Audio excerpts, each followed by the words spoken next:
Bueno, Emi, Sí, la mitad de los estudiantes de sexto grado de todo el país no entiende lo que lee, me parece un número dramático. es el resultado de las pruebas Aprender que se tomaron el año 2021 y se conocieron los resultados ahora, hace pocas semanas. Hay varias cosas para tener en cuenta y es lo que va a mostrar el informe, y es que es un poco más complicado, que también tiene que ver con esta mirada que todos tenemos de en mi época esto no pasaba, en mi época éramos mejores, leíamos mejor. Bueno, hay varias cosas a tener en cuenta, pero lo cierto es que el 44% de los chicos que tomaron esa prueba no comprendían lo que leían. Bueno, escuchemos el informe y después lo charlamos, dale.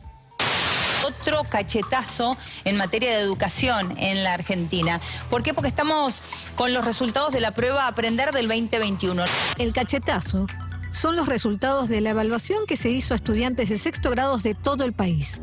El cachetazo era que la mitad de los estudiantes de sexto grado tenía dificultades importantes para entender un texto que tenía ante la vista, porque era un ejercicio escrito y lo tenía a la vista, ese texto. O sea, no era una prueba de memoria. lo dice Irene Kitt, socióloga y especialista en información educativa y presidenta de la Asociación Civil Educación para Todos. A los chicos se los evaluó con dos tipos de textos.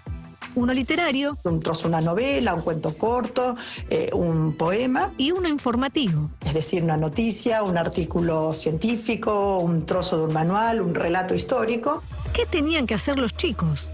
Se lo pregunté a Samantha Bonelli, socióloga, especialista en políticas educativas e investigadora de CIPEC. Tenían que contestar preguntas de opción múltiple que apuntaban a evaluar las siguientes capacidades: interpretación, extracción de información, reflexión y evaluación. El 44% tuvo un desempeño básico o inferior.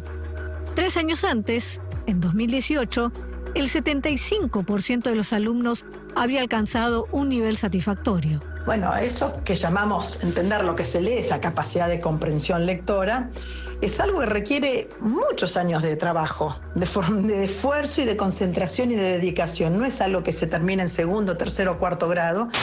Hablar de educación, ¿no? Uno de los tantos puntos que preocupa con esta cuarentena. Son múltiples los especialistas que empezaron a barajar la hipótesis de que la pandemia y por ende el cursado de clases a través de dispositivos digitales haya complejizado aún más la enseñanza de la lengua. El encierro en casa por la cuarentena, por COVID-19, puso en evidencia algo más que un virus letal. Y es que no es fácil enseñar. Agustina Gonda es docente y trabajó en un programa de la provincia de Buenos Aires para revincular a chicos que se desconectaron de la escuela secundaria. Hemos ido a casas de padres que nos decían, yo no sé, no terminé la escuela, no sé cómo ayudarlos a los chicos para hacer las tareas. Entonces, bueno, obviamente que todo eso tiene sus consecuencias, ¿no? Y se ve en el aula. Antes no teníamos ni videojuegos ni juguetes como los de ahora. Jugábamos con peonzas, con cartas o con espadas de madera.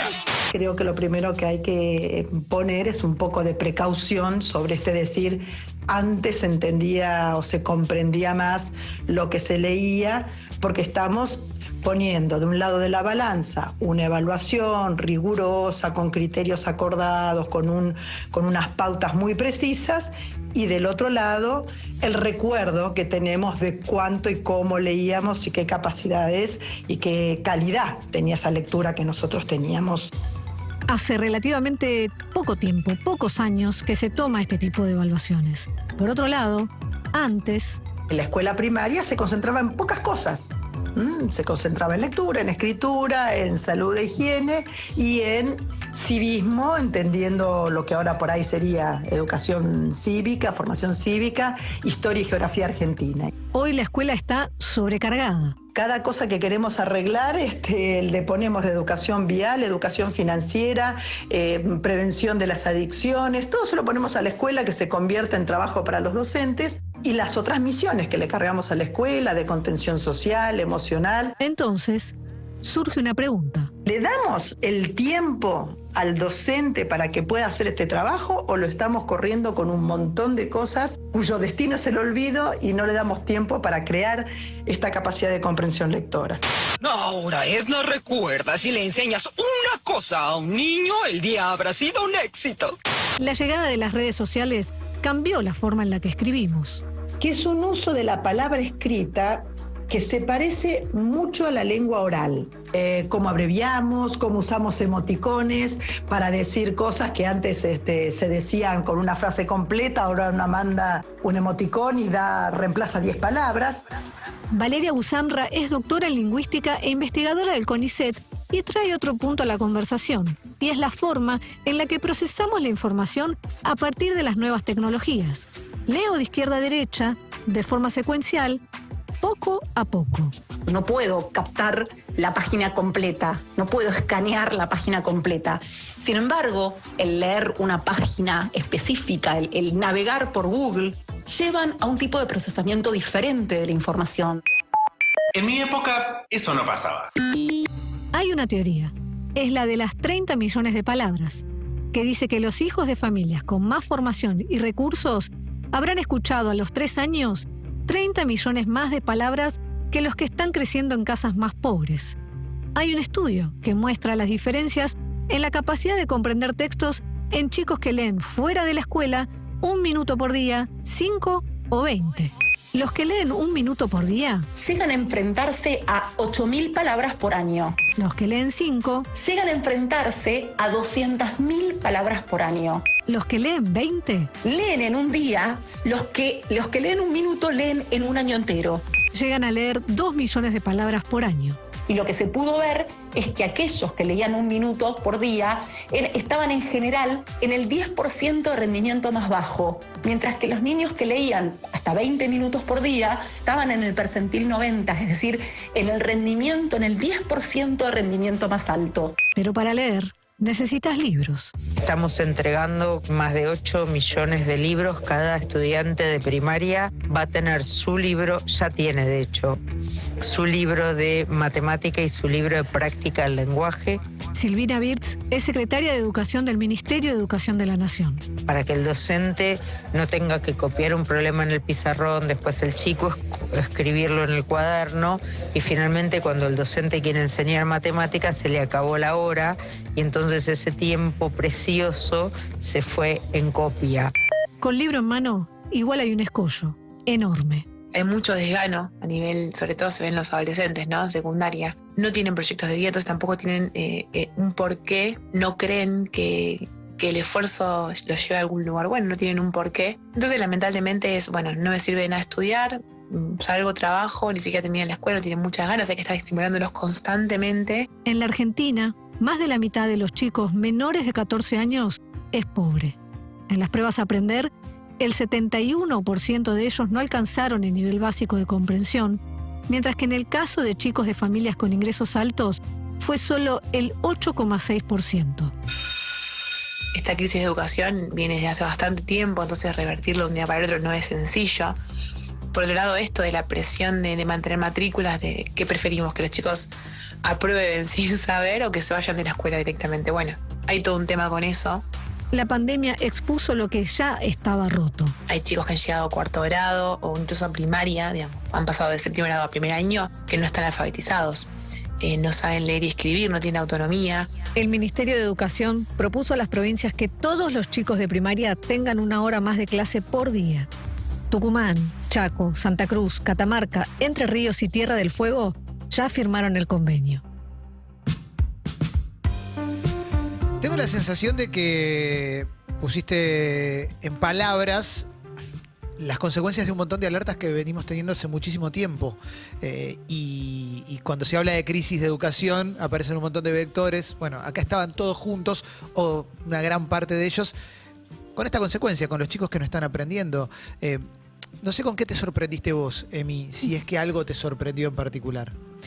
Me sorprendió sobre todo, Agustina es la profe que da testimonio y ella me decía, ante el panorama tan sombrío, me sorprendió que ella me decía que igual iba a seguir laburando y que igual iba a seguir intentando hacerles entender que tienen que estudiar, que está bueno estudiar, pero a la vez ella me decía que es difícil transmitirles algo de esto cuando a su alrededor ven que, ¿para qué?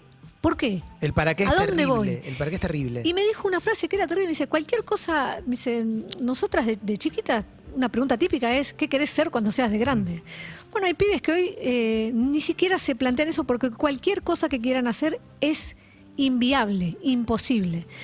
Me sorprendió que también ella me decía que en educación me dice, venga el gobierno que venga y demás, dice, lo que tiene que ver es también son políticas educativas que las puede mantener un ministerio y después se puede caer. Sí. Una de las grandes cosas fue, y esto hay un consenso en cuanto a lo que es la comunidad educativa, lo que fue la caída de, y no solo durante el macrismo, antes también de Conectar Igualdad, se empezaron a entregar cada vez menos computadoras y después desapareció el proyecto. Eso en la pandemia fue súper clave porque fue la desconexión por completo de los chicos. Es tremendo porque se juntan tantas cosas. ¿Viste? Cuando al principio del informe estaba esto de, bueno, le agregan tal materia, esta otra, educación vial, no sé qué. En definitiva, le agrandás el choclo dentro de un contexto que es el otro de los problemas, de que no pueden pensar en un futuro, no tienen para comer, los viejos no están escolarizados, no lo pueden ayudar.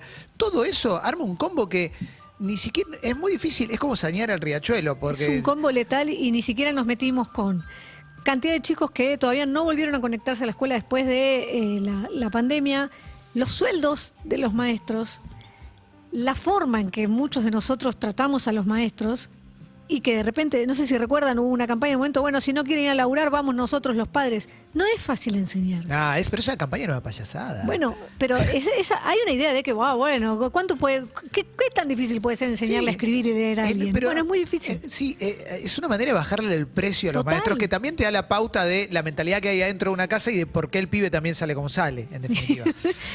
Quería agradecer a la Organización Civil Argentinos por la Educación, que fueron claves para poder entender todo esto, y hay un montón de números que dejamos afuera, y es la educación, y era uno de los temas que vos me decías que me llamaba la atención, que en un país quebradísimo, en el 2001 recién hubo claramente una crisis que repercutió en la educación, y se calcula que recién 6 años después más o menos se volvió a ese nivel educativo en cuanto a todo lo que tiene que, bueno, ni hablamos de condiciones edilicias, 1000 cosas, pero digo, ante la urgencia, lo que prima es lo urgente. Bueno, hoy estamos un país endeudadísimo, con una inflación que va a quizás alcanzar el 90 y pico % anual.